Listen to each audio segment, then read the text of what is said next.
Assalamualaikum warahmatullahi wabarakatuh. Shalom, Om Swastiastu, Namo Buddhaya, salam kebajikan, salam sejahtera bagi kita semua.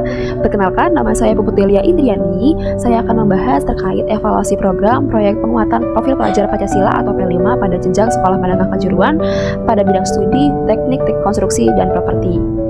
Pembelajaran yang berpusat kepada guru tidak lagi dianggap relevan karena sangat sedikit melibatkan kontribusi siswa di dalam kelas. Jadi tidak menutup kemungkinan bahwa kreativitas siswa itu sangat rendah ketika pembelajaran hanya berfokus kepada guru.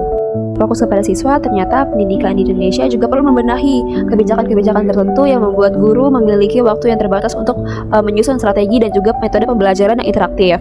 Salah satu penyebabnya adalah banyaknya keterikatan guru dengan urusan administrasi di sekolah, sehingga tidak sedikit guru yang tetap memilih untuk menggunakan metode pembelajaran konvensional. Dan salah satu program yang ada di dalam kurikulum Merdeka yaitu proyek penguatan profil pelajar Pancasila atau program P5.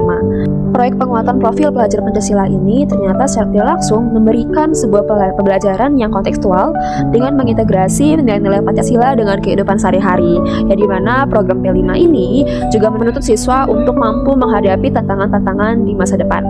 Menengah kejuruan atau SMK, di mana siswa-siswanya dituntut untuk mampu menghadapi kondisi lapangan yang bahkan lebih kompleks pada dunia usaha dan juga dunia industri. Maka mereka dituntut untuk mampu berpikir kritis, kreatif, kolaboratif, komunikatif, dan berkarakter.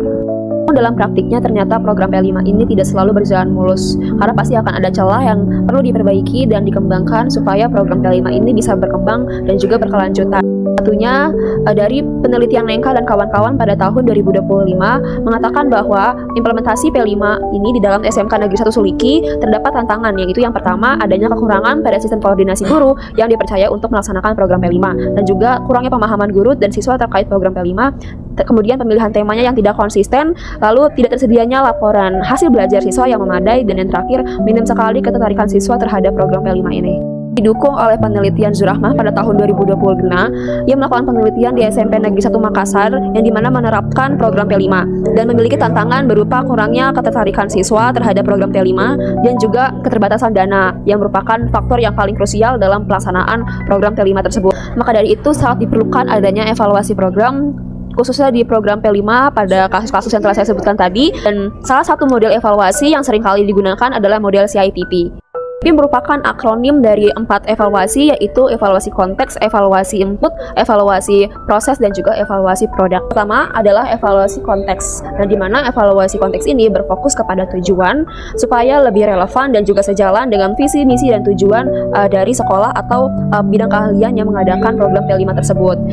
Evaluasi konteks ini perlu adanya analisis terhadap beberapa faktor seperti sumber daya, lingkungan, dan juga tujuan pengadaan program P5 tersebut. Yang kedua adalah evaluasi input, yang dimana evaluasi input ini berfokus kepada sumber daya yang menunjang untuk keberhasilan atau keberlangsungan program tersebut.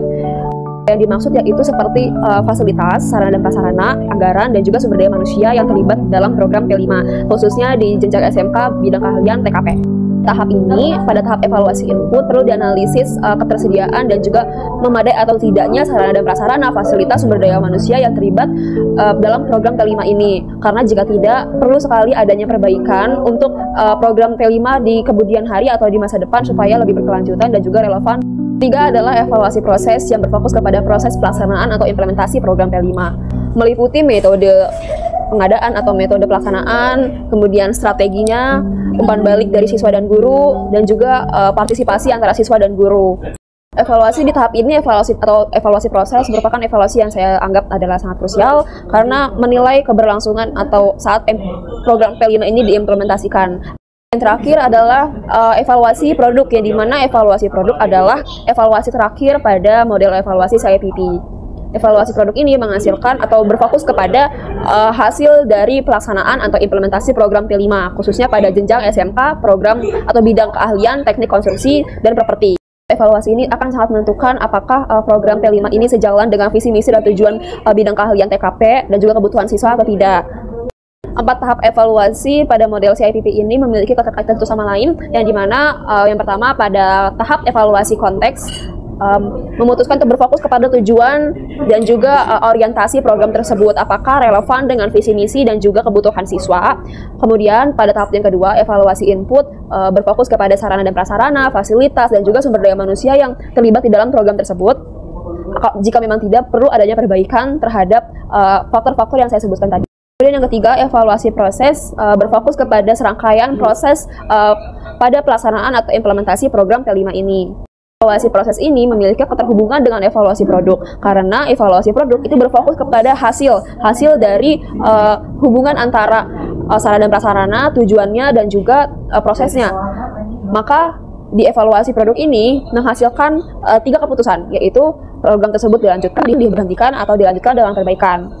Hal ini pihak sekolah juga perlu memperhatikan faktor-faktor tertentu seperti komunikasi antara guru dan siswa dalam program P5 dan juga tentang fasilitas dan juga keuangan, karena hal-hal tersebut sangat krusial untuk keberlangsungan program P5. Dan P5 ini punya beberapa tema.